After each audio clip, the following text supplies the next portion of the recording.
Hello साथियों, स्वागत है आपका अपने चैनल मेरा स्टडी पॉइंट पर। साथियों, आज के इस क्लास में हम पढ़ने वाले हैं Bihar board class 9th math का पहला चैप्टर संख्या पद्धति प्रश्नावली 1.5 को हल करने वाले हैं। तो चलिए बिना समय गवाते हुए हम प्रश्नावली को हल करते हैं। तो प्रश्नावली 1.5 का पहला सवाल है, कौन सा परिमेय है और कौन अपरिमेय है, हमें इनमें से बताना है। तो पहला क्वेश्चन एक का पहला सवाल है कि 2 माइनस रूट 5 ये क्या है। हम देख रहे हैं कि 2 एक परिमेय संख्या है, 2 एक परिमेय संख्या है माइनस और रूट 5 क्या है, एक अपरिमेय संख्या, एक अपरिमेय संख्या है। तो एक परिमेय और एक अपरिमेय का जो अंतर होता है अपरिमेय होता है। क्या होता है साथियों, अपरिमेय होता है। यानी 2 माइनस रूट 5 एक अपरिमेय संख्या है। इसके बाद जब इसको हम हल करेंगे तो होगा 3 प्लस रूट 23 माइनस ये यहाँ होगा रूट 23। जब इसे हम काटेंगे तो सिर्फ क्या बचता है, सिर्फ 3 बच रहा है, इसलिए 3 क्या है, इसलिए ये एक परिमेय संख्या है। क्या है, ये का परिमेय संख्या है। अगला है, देख रहे हैं तो ध्यान से कि 2 रूट 7 बटा 7 रूट 7, यानी इसे दिया है भागा में है। तो इस सब 7 को काट देंगे, क्या बचेगा, सिर्फ 2 बटा 7 बचेगा। तब 2 बटा 7 एक परिमेय संख्या, क्या है, एक परिमेय संख्या है। अगला सवाल कह रहा है कि 1 बटा रूट 2 क्या है। तो साथियों, हम जैसे कि हम जानते हैं कि एक एक परिमेय संख्या है। क्या है, एक एक परिमेय संख्या है और रूट 2 एक अपरिमेय संख्या है। तो हम जानते हैं कि एक परिमेय संख्या और एक अपरिमेय संख्या का जो भाग होता है, विभाजन होता है, एक अपरिमेय संख्या होता है। इसलिए 1 बटा रूट 2 क्या है, एक अपरिमेय संख्या है, एक अपरिमेय संख्या है। अगला देख रहे हैं हम कि 2 पाई क्या है। तो 2 देख रहे हैं कि 2 एक क्या है, एक परिमेय संख्या है। 2 एक क्या है, एक परिमेय संख्या है और गुणा में पाई है। और पाई क्या है, एक अपरिमेय संख्या है। हम जानते हैं कि एक परिमेय संख्या और एक अपरिमेय संख्या का गुणनफल हमेशा क्या होता है, एक परिमेय एक अपरिमेय संख्या होता है। 0 को छोड़कर अपरिमेय संख्या होता है। यानी तो ये 2 पाई क्या है, एक अपरिमेय संख्या है, एक अपरिमेय संख्या है। तो हमने क्वेश्चन नंबर 1 का हल कर लिया है। अब आते हैं हम क्वेश्चन नंबर 2 पर। कह रहा है कि प्रत्येक व्यंजक को हल करें। दूसरा कह रहा है निम्नलिखित में प्रत्येक व्यंजक को हल करें। तो चलिए कैसे हल करते हैं। हम देख रहे हैं इसमें कि 3 प्लस रूट 3 गुणा और 2 प्लस रूट 2, इसको हल करेंगे हम विकर्ण नियम से। तो कैसे करेंगे, तो जो होता है इस 3 से हम इसमें गुणा करेंगे, इस 3 से हम इसमें इस 3 से इस पूरे में गुणा करेंगे। तो करेंगे कैसे, 3 इंटू 2 प्लस रूट 2। इसके बाद इसमें हम गुणा कर दिया। अब क्या बचा, अब रूट 3 बचता है। क्या बचता है, अब रूट 3 बचता है। अब इसमें गुणा करेंगे, इसमें हम तो रूट 3 यहाँ हो गया और 2 प्लस रूट 2। इसके बाद इसका करेंगे तो कितना होगा, इसमें गुणा करेंगे तो 3 रूट 3 दूना का 6 और अब 3 रूट 2, इसको इस पर कर दें, गुणा हो जाएगा।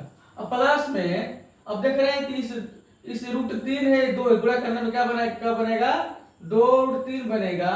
और देख रहे हैं कि रूट 3 रूट 2 गुणा करने पर रूट 6, 2 तिहाई रूट 6। यही इसका आंसर है।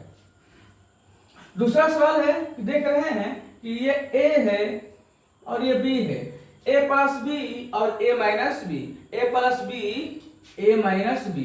हम जानते हैं कि जो a प्लस बी का जो सूत्र होता है, a प्लस बी और a माइनस बी का जो सूत्र होता है a square minus b square. या तो आप सूत्र बना लीजिए, फॉर्मूला बना लीजिए, या इस तरह भी आप कर सकते हैं। तो हम बनाते हैं इस फॉर्मूला के माध्यम से। तो a plus b and a minus b का जो सूत्र होता है a square minus b square. हम इसको लिख देंगे 3 का स्क्वायर माइनस √3 का स्क्वायर। 3 का स्क्वायर a माइनस बी का स्क्वायर। a इसमें क्या है 3 है और b क्या है इसमें √3 है। तो क्या होगा तो √3 का स्क्वायर जो इसका करेंगे। देखिए साथियों, तो 3 पर क्या है पावर है, 3 पर क्या है पावर है, तो 3 पर रूट नहीं है। तो 3 गुणा 3 क्या होता है 3 गुणा 3 होता है 9। अब देख रहे हैं कि ये जो √3 है ये इस प्रकार से है, यानी कि √3 गुणा √3। जब संख्या जब रूट में होती, जब जोड़े में होती है तो हम एक संख्या को बाहर निकाल लेते हैं। तो अब 3 क्या करेंगे बाहर निकाल लेंगे। हटाइए 9 में से 3 जाएगा 6, ये इसका आंसर। अगला है, अब देख रहे हैं कि ये जो सवाल है तीसरा √5 प्लस √2, √5 प्लस √2 यानी a प्लस b का whole square, a plus b का होल स्क्वायर। हम जानते हैं कि जो a प्लस b का होल स्क्वायर होता है तो a square a plus b का जो होल स्क्वायर होता है a square plus b square plus 2ab। तो इसी आधार पर हम इसको बनाएंगे। तो मान लेते हैं कि जो a है ये a है और ये b है। तो a स्क्वायर हम कर लेंगे √5 का स्क्वायर, b स्क्वायर हम कर लेंगे √2 का स्क्वायर प्लस अब कह रहे हैं कि 2ab। तो हम मान लेते हैं a क्या है a √5 है, क्या है √5 है और b क्या है √2 है। अब इसको हल कीजिए। तो सब देख रहे हैं कि √5 के स्क्वायर बनाएंगे, √5 √5 दो बार, तो हम एक 5 को बाहर निकाल लेंगे। क्या निकाल लेंगे बाहर निकाल लेंगे। अब देख रहे हैं कि √2 क्या है √2 का पावर 2 है, यानी कि √2 का पावर 2 है। इस प्रकार ये है, इस तरह इस प्रकार है। तो हम इसमें से एक 2 निकाल लेंगे, यानी यहां भी बचेगा सिंपल 2 बचेगा, यहां भी सिंपल 2 बचेगा। ठीक है, इसके बाद देख रहे हैं हम इसमें ये कितना है √5 है √2 है। तो √5 √2 गुणा आपस में आप हो जाता है, लेकिन √2 रूट वाली संख्या को नहीं जोड़ पाएंगे, लेकिन अलग अलग गुणा कर देंगे। √5 √2 कितना होता है 5 दूना का 10, यानी कि 2 √10। ये पूरा कुल जोड़ का होगा 5 2 कितना होगा 5 2 7 होगा और 2 √10। इसका असल आंसर ये है। अब देखिए इसके बाद पुनः इस प्रकार का सवाल आ गया। क्या कर रहा है a minus b into a plus b, यानी कि जस्ट यही सवाल है। इधर प्लस आगे दिया है, इधर प्लस पीछे दिया है। तो a प्लस बी या a minus b into a plus b, तो क्या होता है a square minus b square होता है। इसमें क्या है ये मान लेते हैं इसको a, इसको मान लेते हैं b, ये a है ये b है। सूत्र क्या होता है a square minus b square. तो √5 की स्क्वायर ले लेते हैं हम माइनस, अब ले लेते हैं हम क्या √2 का स्क्वायर, √2 का स्क्वायर। तो घटाएंगे कैसे होगा √5। देखिए ये जो √5 है इस प्रकार है, यानी इस प्रकार है, यानी 5 गुणे ये 5 है, 2 बार है। तो इसको हम क्या करेंगे एगो 5 को बाहर ले लेंगे, 5 इस प्रकार इसको इस प्रकार इसको ले लेंगे। तो 5 में 2 जाएगा 3। तो साथियों हमने पर्सनल 1.5 का क्वेश्चन नंबर 1 अब क्वेश्चन नंबर 2 का अच्छे से हल कर लिया है। यदि आपको वीडियो पसंद आ रहा है तो लाइक करें, शेयर करें और अपने साथियों और दोस्तों में इसको ज्यादा से ज्यादा शेयर करें। तो चलिए, तो लेकिन सबसे पहले आप इसका स्क्रीनशॉट ले लें।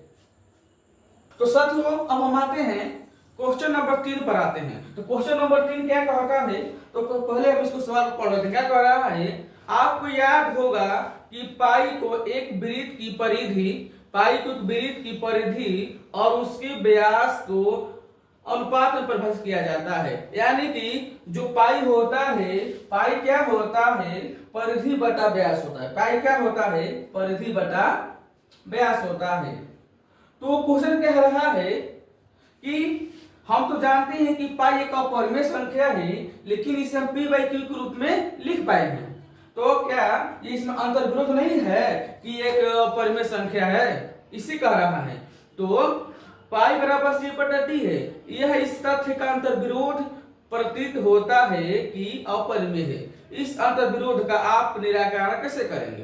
तो साथियों जैसे आप जानते हैं कि हम पाई को c बटा d कहते हैं, क्या कहते हैं? व्यास बटा परिधि बटा व्यास के रूप में दर्शाते हैं। तो आपको कहेंगे इसमें कोई अंतर्विरोध नहीं है, इसमें कोई अंतर्विरोध नहीं है, क्योंकि जो पाई होता है, क्योंकि जब किसी लंबाई को स्केल या अन्य उपकरण से मापते हैं तो हमें सिर्फ लगभग परिमेय मान का पता चलता है। तो जैसे में आइए हमें निकालना है कि c या d अपरिमेय है। अगर c या d, c यानी कि परिधि या व्यास अपरिमेय है, तो अगर परिमेय है तो एक परिमेय और एक अपरिमेय का गुणनफल क्या होता है? अपरिमेय होता है। तो साथियों जैसे हम जानते हैं कि पाई क्या होता है? एक अपरिमेय होता है, क्योंकि जब पाई का मान जब ज्ञात कर गया, असल में जो पाई होता है परिमेय मान कितना होता है? पाई का परिमेय मान 22/7 होता है। ये असल में 22/7 नहीं होता है, क्योंकि जब इसका मान निकाला यूनानी लेटर होता है, तो इसका 22/7 यूनानी भाषा में होता है। जब इसका मान निकाला गया तो 3.14 कुछ इसका ट्रिलियन तक, यानी कि करोड़ों अंक तक, करोड़ों दशमलव अंक तक इसका मान निकाला गया है। जब मान निकाला गया तो ये परिमेय संख्या के मान का 22/7 होता है। क्या होता है? लगभग इसके बराबर होता है। इसलिए इसे क्या मानते हैं?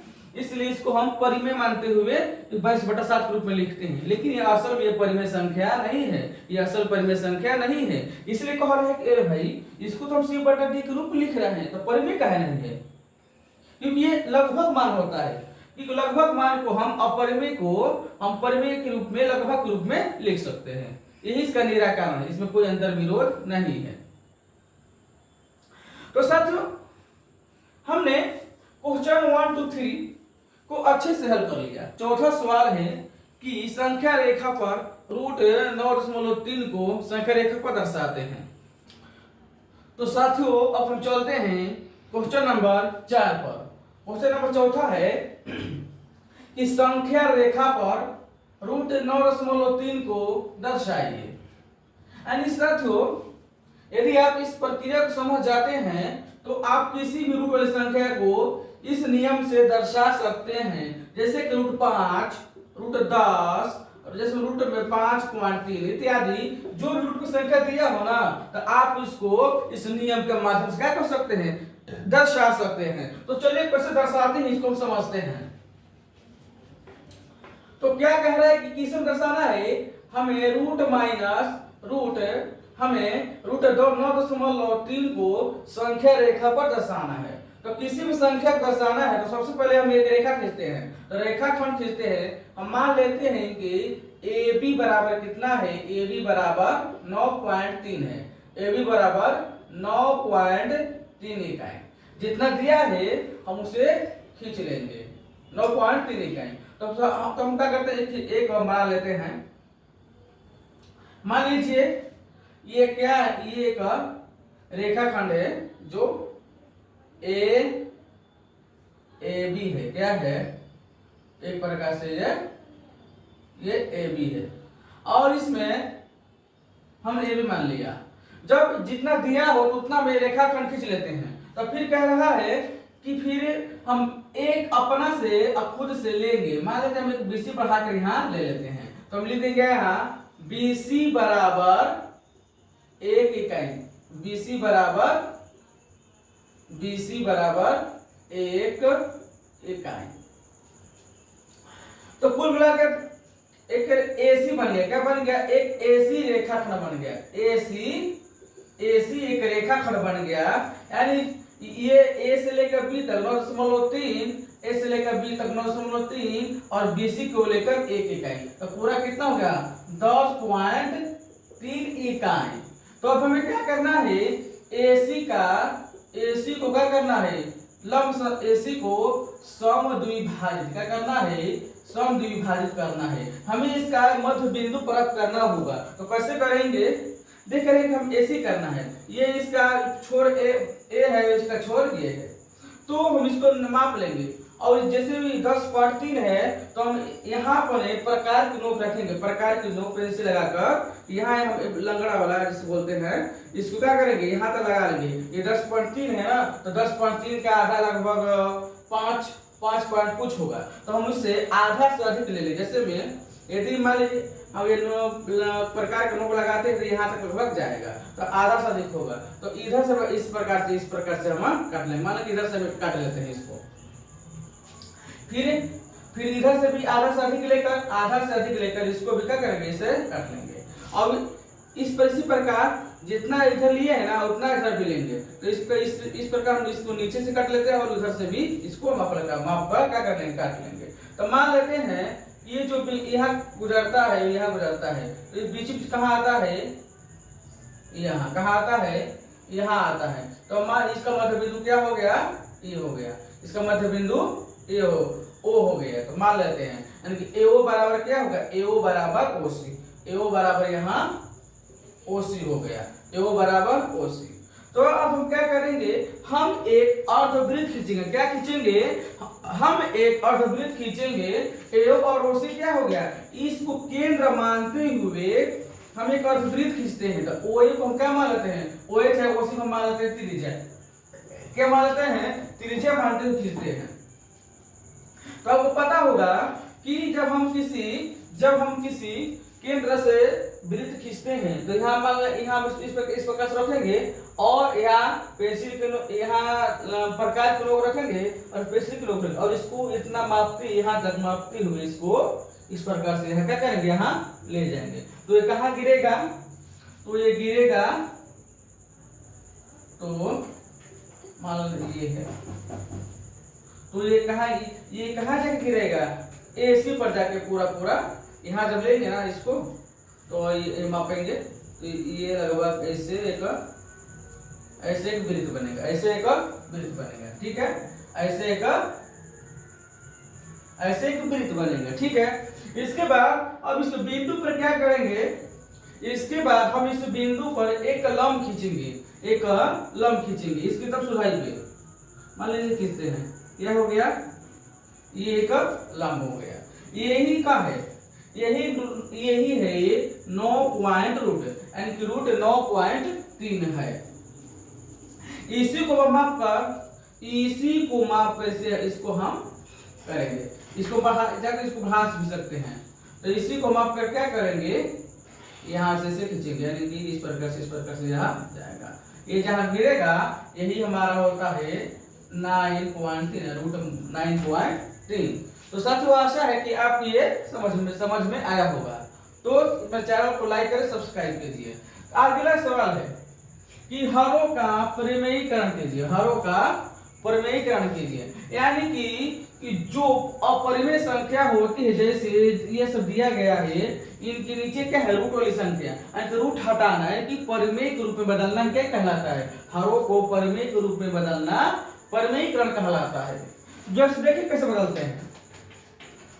यदि हम इसका हर का परिमेयीकरण करना है तो इस 1/, लिख लेंगे, जितना नीचे दिया है, यानी कि इसमें सिर्फ एक संख्या दिया गया है, इसमें सिर्फ एक संख्या दिया है, तो क्या करेंगे, जितना ऊपर उतना गुणा कर देंगे, यानी किसी को √7 कर देंगे, √7 कर देंगे, तो क्या होगा, इसमें गुणा करेंगे, √7 एकम √7। अब देख रहे हैं कि यहाँ क्या बन रहा है, यहाँ जोड़ा बन रहा है, यहाँ क्या बन रहा है, जोड़ा, यानी कि इस प्रकार से बन रहा है। तो इसमें सब एक बाहर निकाल लेते हैं, ये हो गया हरों का परिमेयीकरण, यानी जो हर है परिमेय के रूप में आ गया। आगे देख रहे हैं कि एक √7 है, एक √6 है, जो दोनों माइनस में है और ये अपरिमेय है। तो इसमें तो एक संख्या, नीचे एक संख्या था, इसमें दो संख्या माइनस के रूप में है, ये माइनस में है, इसको प्लस गुणा करेंगे, यानी कि किसमें लाएंगे हम, एक सूत्र होता है a² - b² बराबर a + b × a - b के रूप में लाएंगे। तो इसको 1/, कर देते हैं। अब देखिए तो √7 - √6 जब इसको करेंगे हम तो ये माइनस में है ना, तो इसको प्लस में कर देंगे, तो √7 + √6 6 और इसी को ऊपर से गुणा करेंगे प्लस से, तो √7 प्लस √6। जब गुणा करेंगे इसको तो क्या होगा, ये √7 प्लस √6 एक से गुणा करेंगे, ये बताएगा। अब देखिए a minus b a plus b, यानी कि a square plus b square सूत्र आ रहा है, यानी यहाँ आ रहा है √7 का स्क्वायर माइनस √6 का स्क्वायर बराबर होगा, क्या होगा, ये तो यही रहेगा, ऊपर वाला इसी प्रकार रहेगा, और नीचे 7 एक को तो स्क्वायर रूट में है ना, एक 7 बाहर निकल जाएगा, तो 7 ये भी निकलेगा, तो 7 में 6 जाएगा 1, यानी कि √7 प्लस √6/1, या सिंपल कह सकते हैं। ये हो गया हर का परमीकरण। तो तीसरा सवाल कह रहा है कि 1/√5 प्लस √2 को हर का परमीकरण करें। तो इसी प्रकार इसको भी कर सकते हैं, 1/√5 प्लस √2, ये क्या है, ये प्लस में दिया है ना, तो इसको करेंगे माइनस में, इसको गुणा में माइनस करेंगे, तो 5 माइनस √2, इसी को करेंगे √5 माइनस √2, ये हो गया। तो इसके बाद तो √5 माइनस √2 एक से गुणा करेंगे वही चीज आएगा,